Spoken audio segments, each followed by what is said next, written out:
Imagine you break up with your boyfriend one night and the next day he is posted up with Ice Spice and Chrome Heart. I didn't even actually get to break up with him and he's already with the next girl. If he's cheating, I'm doing him worse. No Uno, I hit the reverse. I ain't tripping the grip in my purse. I don't care, cause he did it first. If he's cheating, I'm doing him. Imagine you break up with your boyfriend.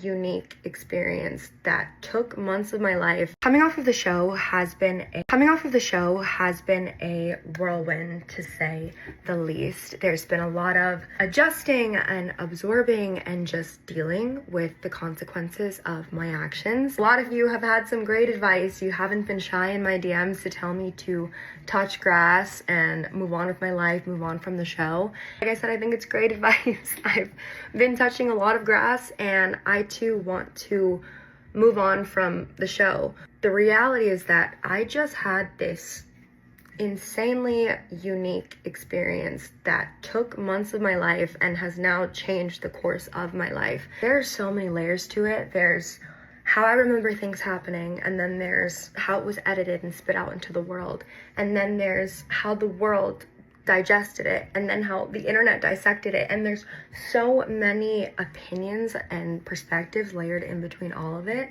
I have a lot to say about it, and you guys have a lot of questions about it. There's a lot of questions that I feel like only I can provide the answers to. I could have done this in a million different ways. You know, I could have gone on a podcast, I could have given an exclusive or something to a magazine. I think the first step for me in giving myself closure from this chapter of my life and moving on to see what I can be next and how I can grow from here is releasing. I'm also sick, which is why I sound so nasally. I think it's just my body fighting off the stress and the travel and everything, but I didn't want to delay this any longer, so let's get into it.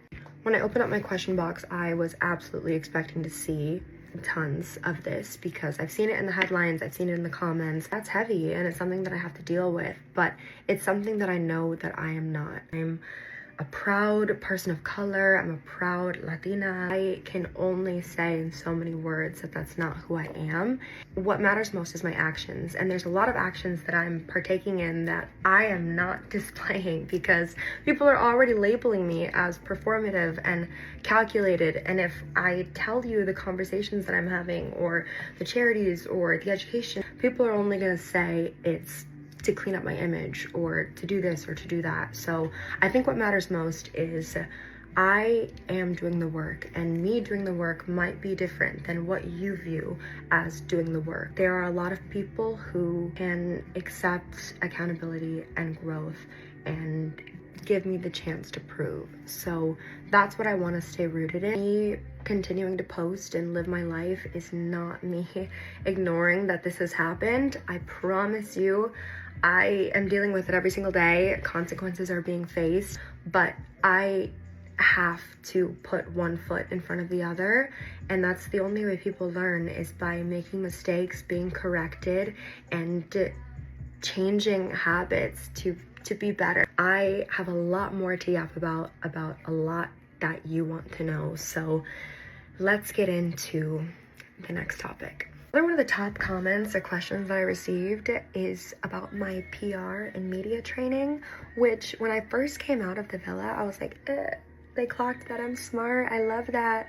I took it as a compliment. And then the more that I saw it, I was like, oh, this is not a compliment. They really think I've been training for this shit like it was the Olympics. You guys, what? Like, I don't have the money for a publicist, nor do I have the time to sit there and train for a reality dating show. Like, it is never that serious. What I will tell you is my education is something that I've always taken very seriously.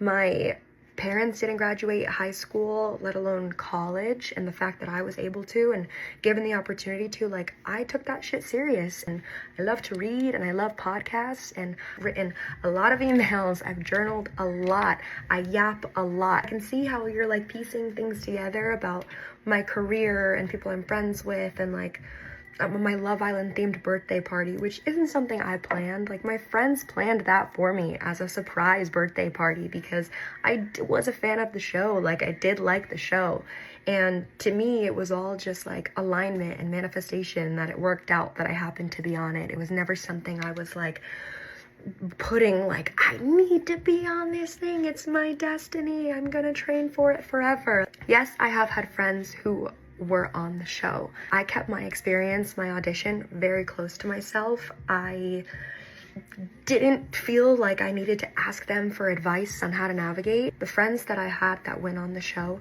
I am so different from them.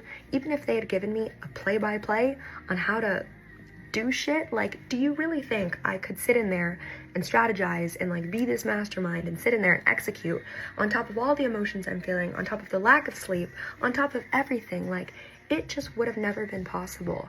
And people think that I like went in and I've only wanted to be an influencer and he just wants followers. I went on the show with no expectations. Like, when I went in, I was like, I feel like I'm at such a good place in my life. I have great family. I have amazing friends around me.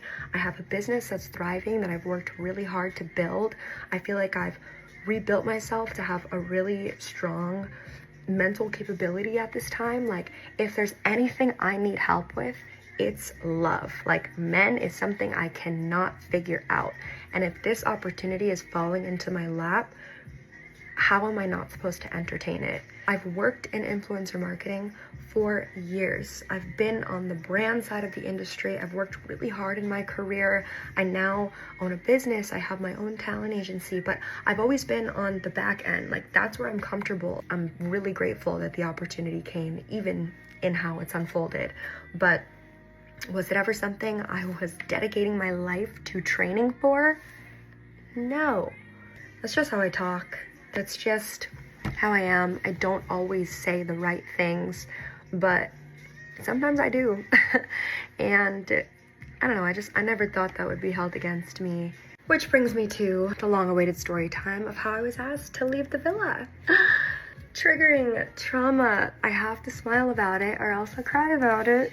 I have to give it to you guys because at a time when I was distraught, I was actually laughing at the videos that you were creating about me getting like woken up in the middle of the night or something, because that was funny. I'll give it to you. It's not how it happened though. It was actually a glorious day. The birds were chirping, the sun was out. It was the 4th of July. I thought I would put on my cute little red checkered bikini in the name of the American holiday. And I was making raspberry lemonade for the crew. Like, I literally used fresh squeezed lemons, put raspberries in, and they broke us for lunch. I remember I was having a chat with the girls and I was like, I am gonna be so sad to leave you guys. You guys have been such an amazing part of my experience. Saying goodbye is gonna be so hard. I was telling Huda, like, I can't wait for FaceTime dates with your daughter. And I got pulled to a producer chat. These are really normal, like, you have them check-ins throughout the day. This one obviously felt different. They pulled me and they just said to me point blank, there's been some posts that have surfaced on your social media that don't align with our values. They don't align with the network's values, and we don't have any choice but to remove you from the show. So many thoughts were going through my brain. It was a lot to process. They had showed me the posts and I just broke down. I started crying. My immediate reaction was, okay, I understand, you know, this is really serious. Can I just say my goodbyes? They said no. So I didn't get to say goodbyes. In that moment, that was the hardest part, especially because I had just been talking with them about how hard it was gonna be for me to say goodbye to them. It really, really hurt. Things were ending and I didn't have any closure. It was sad, it was emotional, but it wasn't abrasive. It wasn't this explosive thing that everybody felt and I was screaming in confessionals and doing all of this. It was just tears.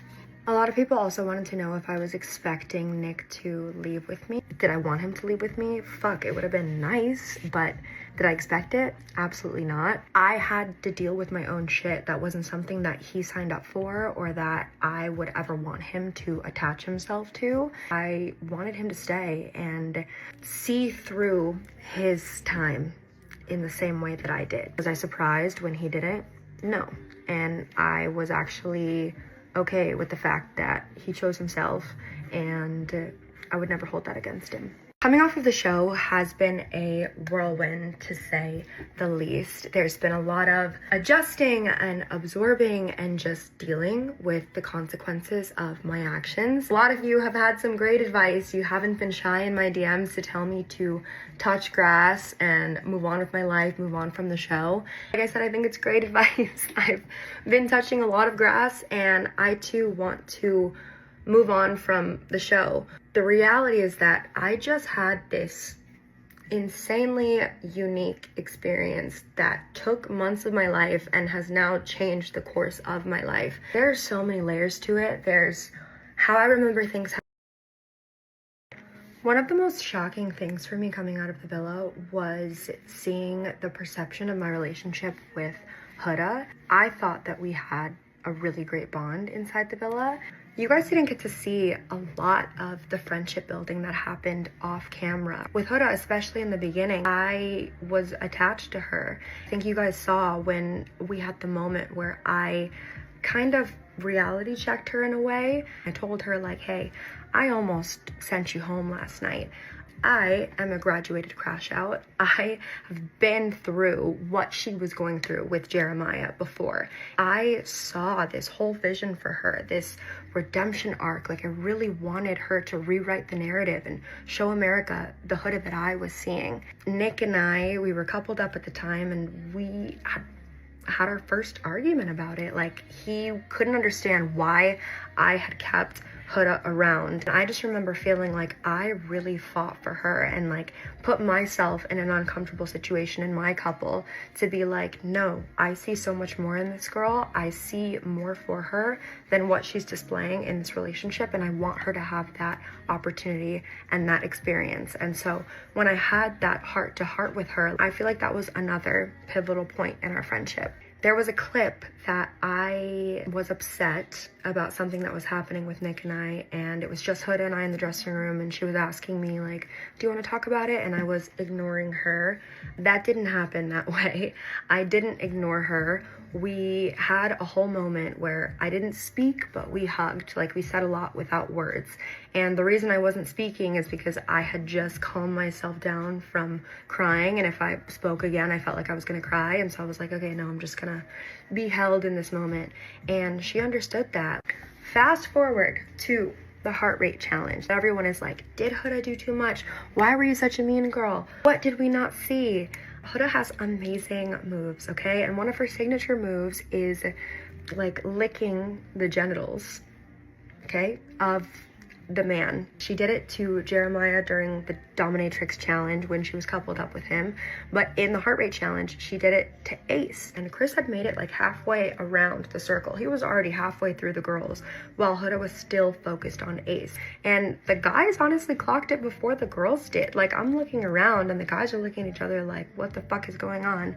I think, you know, even Huda has come out and said that she's taken accountability and she would have moved differently had she known that it would have had the effect that it did. Shelly is my girl. I've never seen her be uncomfortable or lose her composure once, and I could feel her energy that this like really upset her. In that time, I was not going to disinvalidate her, especially when everyone was looking around like, okay, that was a bit too much. Even the guys were admitting like, okay, that was a bit too much. Huda herself was admitting that was too much. There's a viral moment where I was like, wait, Huda raised Ace's heart, like, and I made a face. I didn't clock that her performance actually raised his heart rate the most. So I was like, this is messier than I thought it was. I thought it was just the performance that was an issue, but no, it's that he actually enjoyed it, or at least one of his heartbeats enjoyed it. Like, that's messy. And that was clocked and taken out of context completely.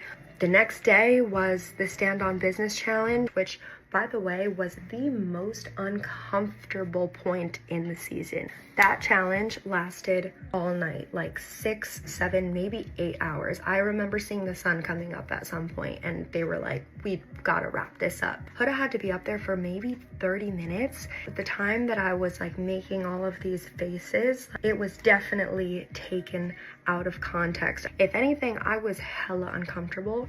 And also, guys, everyone's like, why are you always pouting? Why are you doing this duck face? I have raging anxiety. I like chew the inside of my lip. Someone's gonna clip this. all day long. I was not making those faces at the times that they were shown. It was genuinely me being hella uncomfortable with the entire situation and how it was playing out, and it's just really sad that it was all taken that way. I know that since the season has ended, Huda has come out and said that she was bullied and she didn't have any friends in the villa. I don't take bullying lightly. I think that's awful. I don't think anyone should be treated disrespectfully no matter what they've done. Like, even in her peak of crash outs, I was making sure that everyone was treating her with respect and really fighting for her. And even the times that I was taking distance, like, I still felt, at least for me, like I thought everything was okay, and I was still trying to comfort her in those moments. And I hate to know that she feels differently about it. With her saying that I'm the fakest, I think that when you come out of the villa and you absorb all of this information at a rapid pace and you see all of the edits, like, it kind of fucks with you. You're like, what's real and what's not? And did this person say that? And this and that. I think the only thing that keeps me grounded in the situation is remembering my reality, my experience. And I always remember positive feelings, and anytime I had negative feelings, I expressed them to her. And even in then, like, I was showcasing them to her from a point of love and from a point of like wanting things to be better. So I am proud of her. I'm really happy for her that she's had this redemption arc that I wanted for her from the beginning. No matter what place we're at, I do wish nothing but the best for her, and it's sad how things played out, but it's all love on my end. Do I genuinely believe I got a bad edit? No. Were there certain things that irritated me due to choice, bad editing? Yes. The mean girl shit was really getting to me because I was like, it does look like I'm being mean, but I'm not a mean girl. What the fuck? And am I your dream girl? Like, that conversation didn't happen that way. The Hannah vote. This one is always going to be so sore to me because everyone always asks, like, do you still stand by it? Does it make sense? Make it make sense. And the thing is I cannot make it make sense. And you would think that the way that people are coming for me for it, I casted the vote myself, but like, there were 4 of us who made the decision together unanimously. Voting is never fucking easy. Like, it was the most uncomfortable thing, and there were few people in the villa that had to participate in every single vote, and I am one of them. And every single time the logic behind it was different, and no, it never made sense. At the time of the Hannah vote, it was Hannah, Iris, and Amaya standing up there. We all sat down. Someone was like, I believe it was Huda, she was like, I'm not sending home Amaya. And we all agreed unanimously, like, honestly, yes, Amaya is not in question. Let's think about this connection-wise, like, who has the strongest connection? And another person was like, is that the right way to do this? You know, like, is that the most logical way to do this, by only thinking about the strong connections? The guys said that Amaya should have went home that night. Like, she's the one that had, like, the least ties and really didn't have a connection. Hello, Amaya came back and won the fucking season and won the heart of America. Like, I'm so glad that she was there to do that. It was never like, I think they're a strong couple, they're standing in the way of my money. Like, you're not in there thinking about the money. There's so much going on. You forget that there's this like prize at the end, and that is the genuine, honest truth about it. Even thinking about it now, as much as I can say, I could never make it make sense, honestly, because that was a vote that I never wanted to do, deciding between those 3 girls. And I know it was clipped saying, like, she should be grateful, she got to experience 2 connections. I was really just trying to have a glass half full mentality and like trying to spit some positivity into a really heavy and negative situation.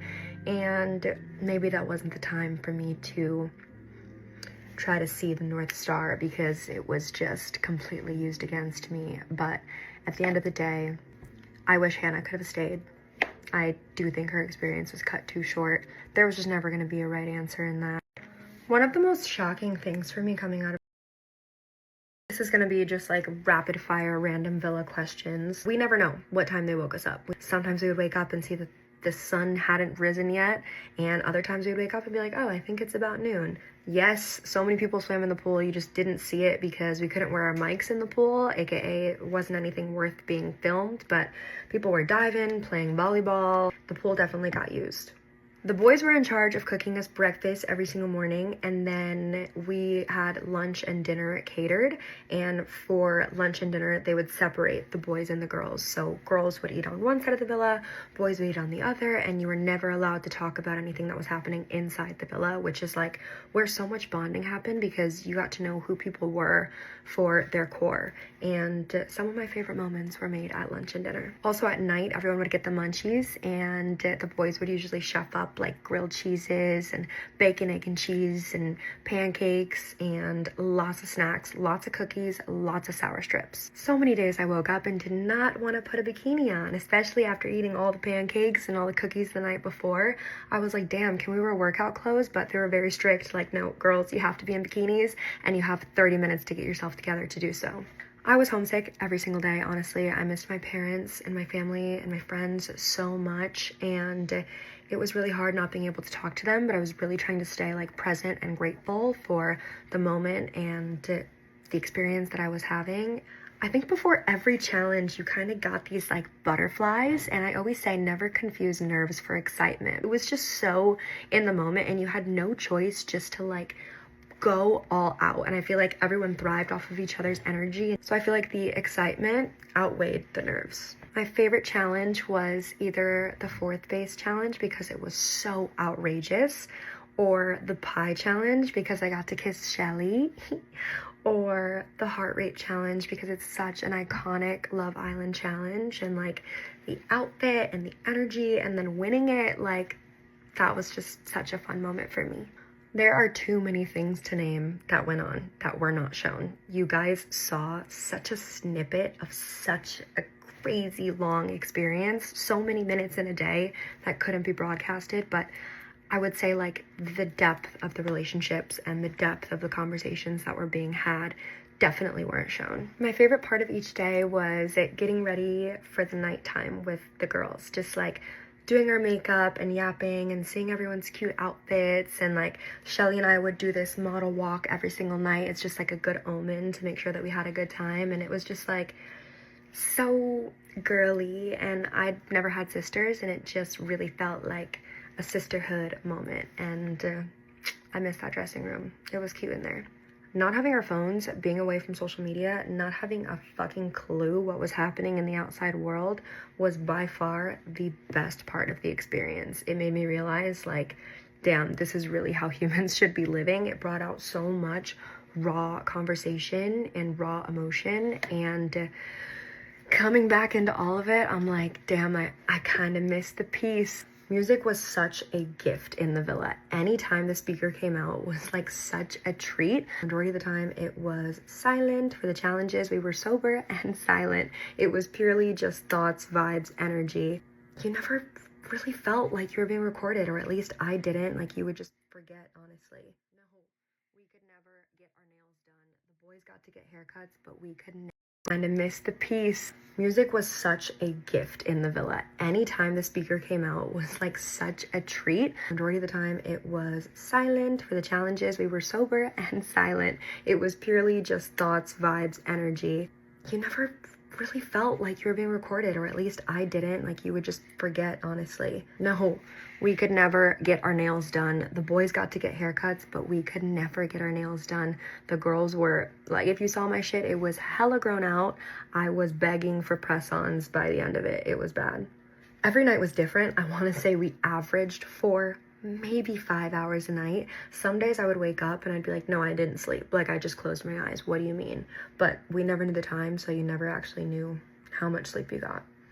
Sometimes wardrobe would come in if it was like a big night and provide things for you to wear, like Megan Thee Stallion night, things were provided.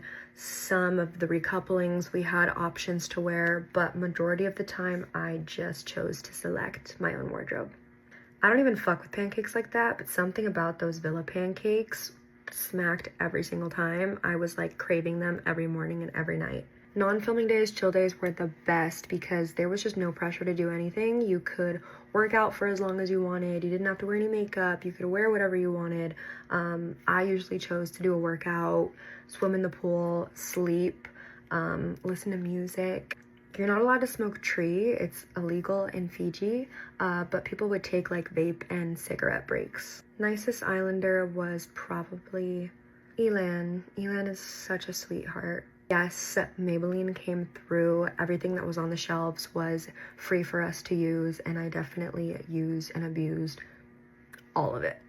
Actually, that may be the worst part of the experience, was having to do your makeup every single day, sometimes twice a day. Like, I was so tired. My makeup brushes were like, girl, put me down, please. My skin was feeling it, but at the end of the day, look good, feel good, so I would do it all again if I could. My favorite couple is Ace and Shelly. This is gonna be just like rapid fire random villa. I've been avoiding this one. I'm gonna be honest with you.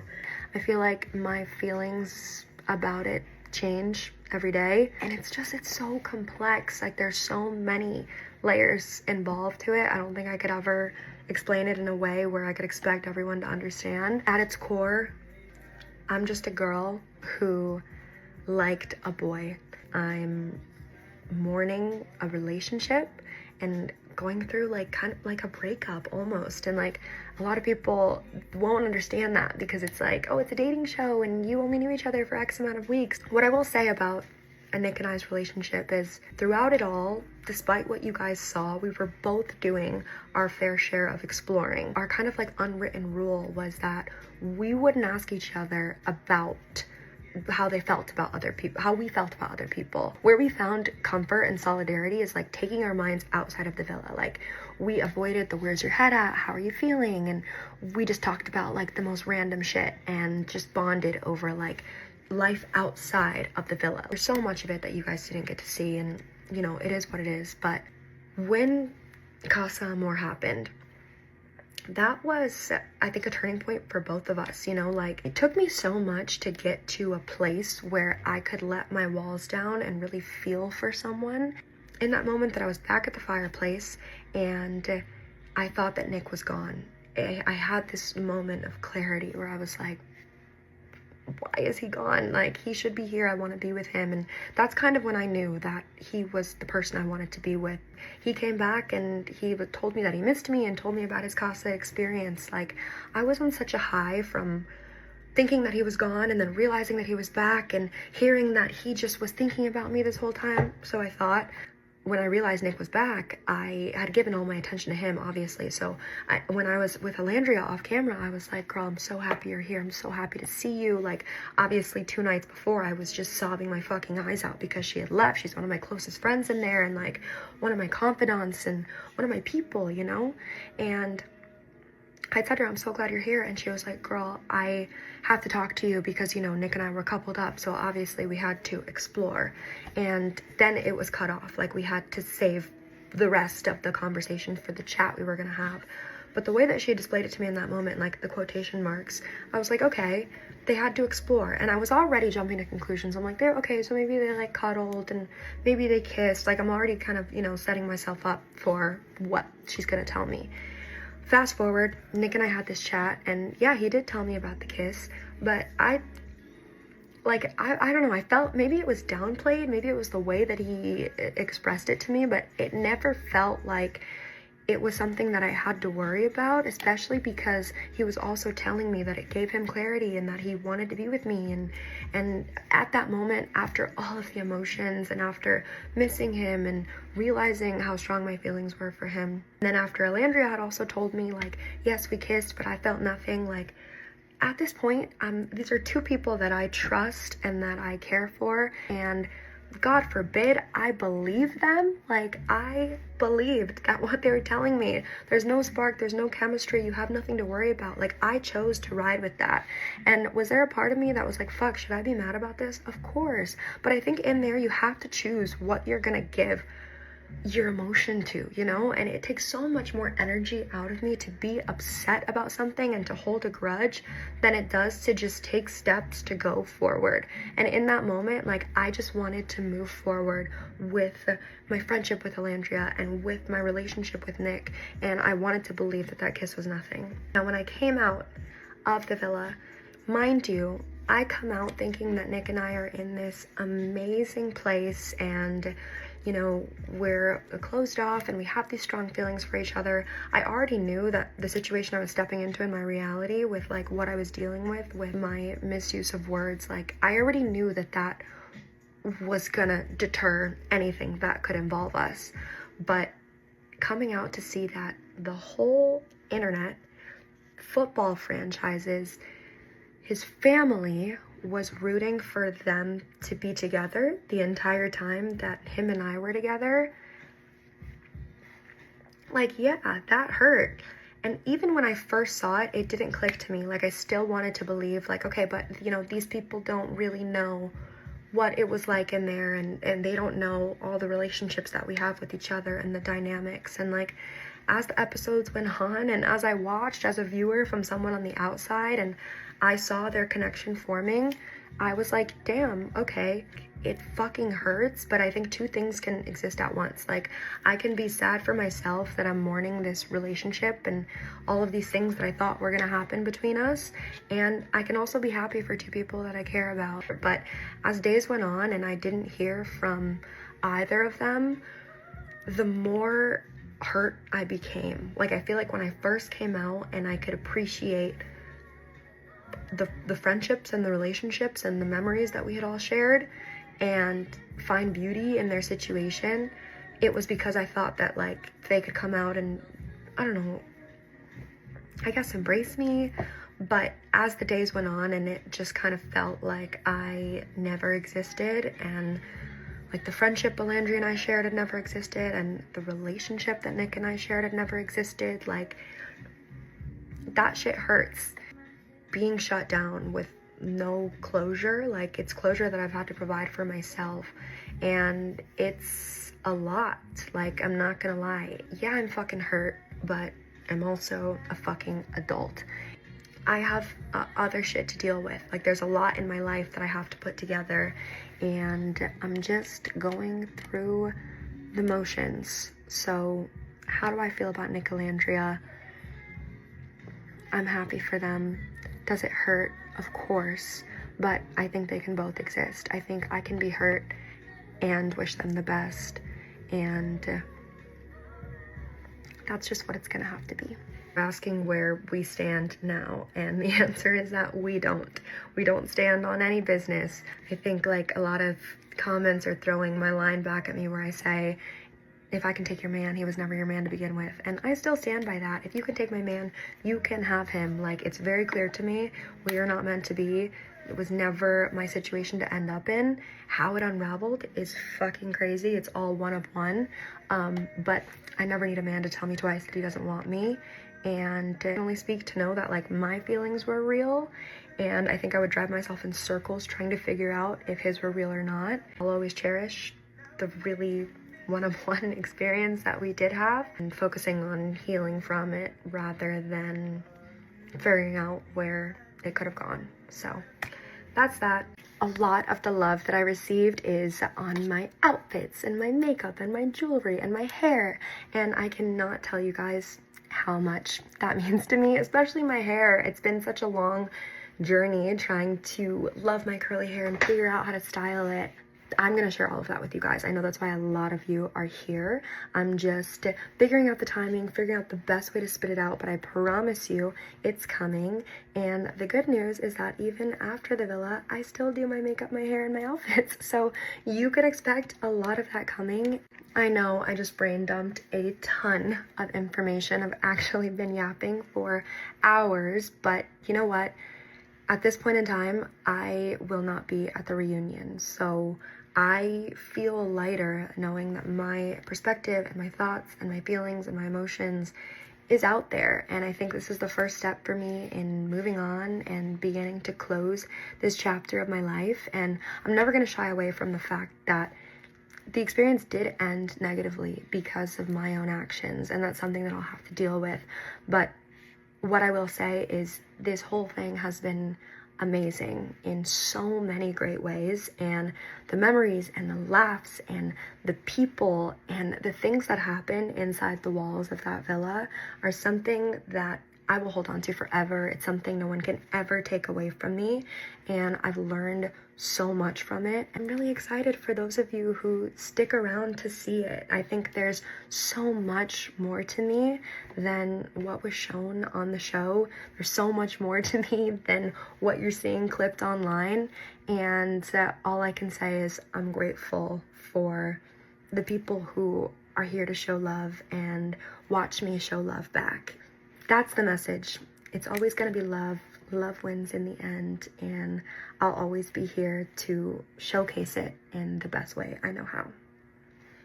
Thank you. I've been avoiding this one